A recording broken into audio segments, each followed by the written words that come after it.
Hello students. आज हम TDS के बारे में बात करेंगे। TDS under GST. जिस तरह से इनकम टैक्स के अंतर्गत टीडीएस के प्रोविजंस हैं, उसी तरह से जीएसटी एक्ट के अंतर्गत भी टीडीएस के प्रोविजंस लागू किए गए हैं। आज मैं आपको कुछ क्वेश्चन आंसर्स बेस पर टीडीएस के बारे में बताऊंगा, ताकि आपको समझने में आसानी रहेगी। पहला क्वेश्चन इसमें दिया है, व्हाट इज टीडीएस। टीडीएस क्या होता है?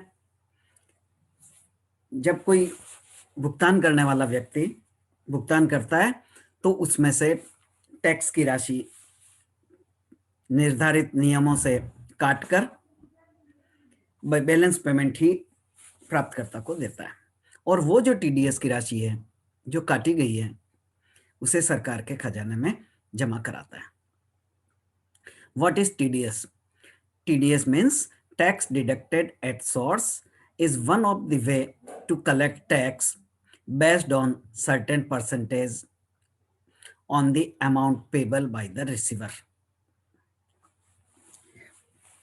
of goods oblique services।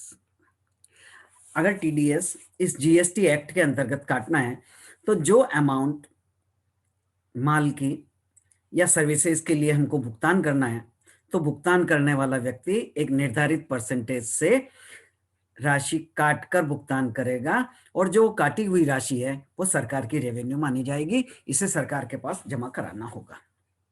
तो सिंपल सी बात ये, TDS means tax deducted at source, वो राशि जो सोर्स पर काट ली जाए और सरकार को जमा करा दी जाए। अगर इनकम में से काटी है तो वो इनकम टैक्स का टीडीएस कहलाएगा, गुड्स एंड सर्विसेज की अमाउंट में से काटी है तो वो जीएसटी का टीडीएस कहलाएगा। अब कौन व्यक्ति है जिनको ये टीडीएस काट सकते हैं? क्या हर एक व्यक्ति भुगतान करते समय टीडीएस काटेगा? नहीं, इसके लिए कुछ नियम बनाए हुए हैं। वो इस प्रकार से है। Second question, who could be liable to tax deducted at source under GST law? GST law के अंतर्गत ऐसे कौन से व्यक्ति हैं जो टैक्स काट सकते हैं, काटने के लिए अधिकृत है और काटकर सरकार को जमा कराने के लिए अधिकृत है? तो इसमें कुछ हैं। पहला, सरकार, सेंट्रल गवर्नमेंट या स्टेट गवर्नमेंट या उसके डिपार्टमेंट्स, लोकल अथॉरिटीज जैसे नगर पालिका, नगर निगम, गवर्नमेंट एजेंसीज, या ऐसे पर्सन्स, व्यक्ति या category of persons as may be notified by the government, जिसको सरकार ने इस काटने के लिए अधिकृत किया है, वो सभी पर व्यक्ति या संस्थाएं टीडीएस काट सकती हैं। वर्तमान में जो नोटिफिकेशन जारी किया था वो 13 सितंबर 2018 के अनुसार निम्न व्यक्तियों को टीडीएस काटने के लिए अधिकृत किया था। As per the latest notification, an authority or board or any other body which has been set up by the parliament or state legislature or by the government with 51% equity controlled by the government, ऐसे संस्थाएं या ऐसे establishment जिनको संसद या राज्यों की विधानसभा या सरकार के द्वारा बनाई गई है और जिसमें सरकार का 51% कंट्रोलिंग पावर है। ऐसी सोसाइटीज जो सेंट्रल या स्टेट गवर्नमेंट या लोकल अथॉरिटी के द्वारा बनाई गई है और जिनका रजिस्ट्रेशन सोसाइटी रजिस्ट्रेशन एक्ट 1860 में किया गया है।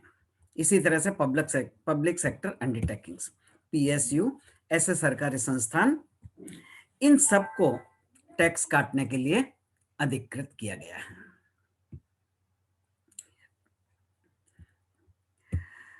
आगे बोला है, when will liable tax deducted at source your TDS to be attract.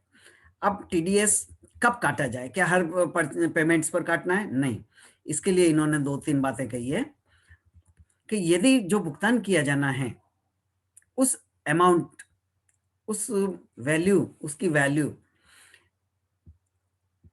2,50,000 रुपए से अधिक हो।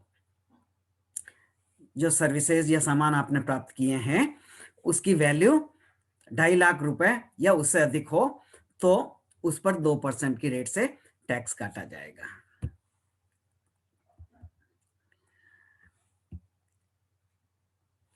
आगे ये कहा है कि जो व्यक्ति टैक्स डिडक्टर हैं, क्या उनका रजिस्ट्रेशन आवश्यक है?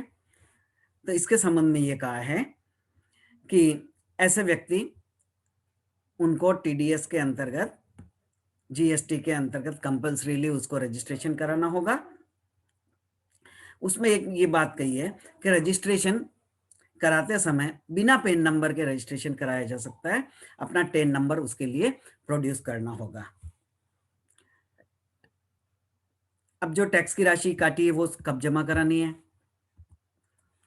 When and to whom should be TDS be paid? जिस महीने में इन व्यक्तियों ने टैक्स काटा है उस महीने के समाप्त होने के 10 दिन के अंदर अंदर ये टैक्स की राशि गवर्नमेंट के यहाँ जमा करानी होगी। इसके अंतर्गत ये कहा है कि ये टैक्स दो तरह का हो सकता है। अगर आपने जो टैक्स काटा है वो आईजीएसटी या सीजीएसटी है तो उसे सेंट्रल गवर्नमेंट के अकाउंट में जमा कराना है, और यदि एसजीएसटी है तो उसे राज्य सरकार के अकाउंट में जमा कराना होगा।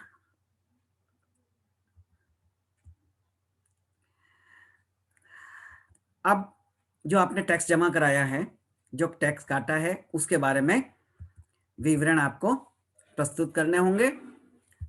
तो जो टैक्स आपने काटा है उसका डिटेल GSTR 7A में आपको ऑनलाइन फिलअप करना होगा within 5 days of the depositing tax to the government. जब आपने गवर्नमेंट को टैक्स जमा कराया है उसके 5 दिन के अंदर अंदर ये GSTR 7A भरना होगा, और अगर आप नहीं भरते हैं तो फिर 100 रुपये पर डे इसकी पेनल्टी लगाई जाएगी। Thank you. आगे की बातें और हम बात करेंगे।